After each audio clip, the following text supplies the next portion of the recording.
What is going on, you guys? Sports on the Diesels back at you here with another episode. Here to obviously talk about the MVP race in the NBA here, going over my top 5 players up to win the potential MVP of the league. Let's get down into it. I'm going to start at number 5 here with DeMar DeRozen. We know what he has been capable of this season, averaging a career-best 28 points per game, which is 4th in the league. He's averaging 5 rebounds, 5 assists, shooting a career-best 35% from downtown. What else can you say about DeMar DeRozan other than the big stretch he had of 8 straight games of 35 points or more? And then he was shooting 50% or better from the 6 out of the 7 players in NBA history that have gone on this stretch have won league MVP. The only player not to win league MVP after going on a stretch like this, and it should be pretty obvious who it is Michael Jordan. MJ, 80 in the year 88-89, was the only player that went on a stretch like this and did not win league MVP. Kareem won it. The list goes on who won it and went on this kind of stretch at some point in time during the season. So DeMar DeRozan, he has taken the Chicago Bulls team and made it not just a playoff contender, but he's made them a title contender with the way he shoots. We know what DeMar DeRozan brings to the game with that mid-range game. Like I said, now he's shooting that 3 ball better at 35%, but still, it's great to see DeMar DeRozan. It's great to see Chicago get put on the map, get back on the map, and be a title contending ball club, especially in the Eastern Conference. Up next at number 4, Ja Morant. Obviously, we know what he has done, leading the Memphis Grizzlies to a 43-20 record. They're currently 3rd in the Western Conference right now as we speak. He's averaging 27.5 points per game, which is 7th in the league. Averaging just under 6 rebounds a game, just averaging under 7 assists a game. I almost put Ja Morant higher than 4, only because of the back-to-back franchise record scoring nights, where he scored 46, and then he comes back in the next game against San Antonio and scores 52.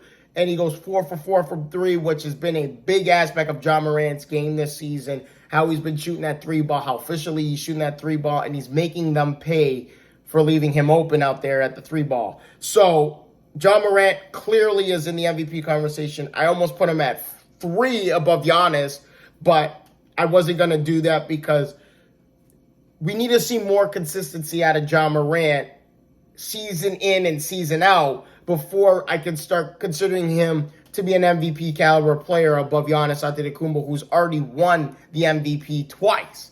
So, and that's who's at number 3. Obviously, the Greek Freak's at number 3, 2nd in the league in scoring at 29.5 points a game. He's top 15 in rebounding, just averaging over 11, averaging 6 assists. Right now, Milwaukee is currently 4th in the fourth in the Eastern Conference right now at 38-25. Obviously, percentage points behind the top 3 teams, which is Philadelphia, Chicago, and the number 1 seed right now, Miami. So I'm telling you, the Eastern Conference is stacked. The top 7, the 6 or 7 seeds, top 6 or 7 seeds are absolutely stacked. Boston's in that mix now. Cleveland's been the surprising story. If you guys watched my last video, you know what I had to say about Cleveland.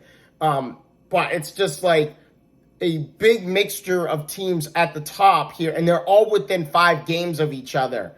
So really big storyline coming up here in the last 20 games of the regular season on who is going to take over and take that number 1 seed from Miami, or if Miami will hold that spot after they lost to Milwaukee last night, thanks to Drew Holiday's last second layup. So we'll see how that goes. But Giannis at number 3. At number 2, we have, and this was really tough, I put Joel Embiid. Joel Embiid leads the league in scoring at just under 30 points a game. The last center to lead the NBA in scoring was Shaquille O'Neal back in the early 2000s when he was with the LA Lakers. Obviously, top 15 in rebounding, as Joel Embiid should be, just over 11 rebounds. He's averaging 4.5 assists a game. He's averaging a block and a half a game. He's averaging a steal a game. This guy could easily be the MVP of the league, whether Jokic stays in the number 1 spot or not. because from what I have seen from Joel Embiid, and he has said it in a press conference a couple weeks ago, he's like, I'm playing great, I'm playing at my best, and I don't want to slow down. And he wants to win. He wants to get there to the finals. He wants to win championships for Philadelphia. And you see that.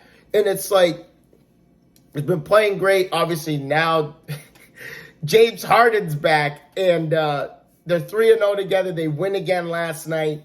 And I do not see this Philadelphia team slowing down anytime soon. Right now, Philadelphia is third currently in the Eastern Conference, just percentage points ahead of Milwaukee at 38 and 23. But Joel Embiid, stat sheet stuff for this season, and could easily be the MVP of the regular season here when it's all said and done. A lot of games left, though, 20 games to play. And obviously at number one, I have Nikola Jokic, averaging 25.5 points per game. He's second in rebounding, averaging just under 14 rebounds a game, averaging 8 assists a game.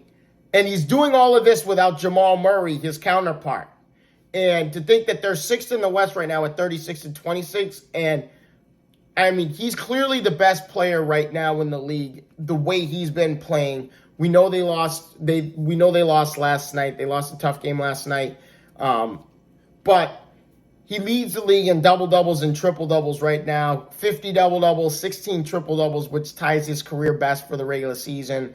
Obviously, he's going to beat that this year. But I love what I'm seeing out of Jokic. I don't see why you wouldn't make him the MVP of the league. He's percentage points ahead of Embiid and Giannis Antetokounmpo in the player efficiency rating. But Jokic is my number one guy right now. But you could easily make a case for Curry. You could make a case for Devin Booker.